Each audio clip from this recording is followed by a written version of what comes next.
I'm going to introduce our newest products, the Countertop refrigeration salad bar and the model number VRX1200. Let's take a look at the overall sizes. And the overall length will be 47 inches.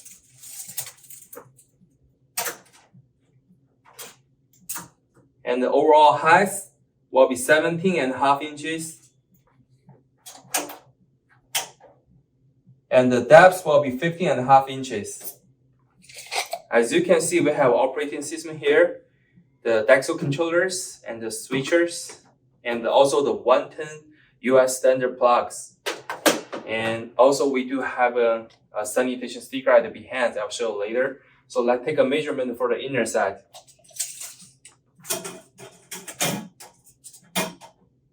The inner side overall size will be 33.5 inches in the length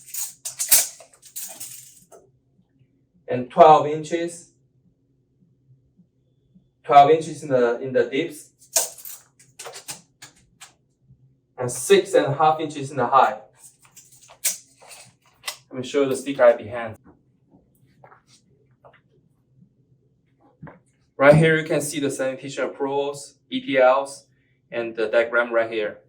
And thank you for watching this video. If you have more questions, just contact with us. Thanks.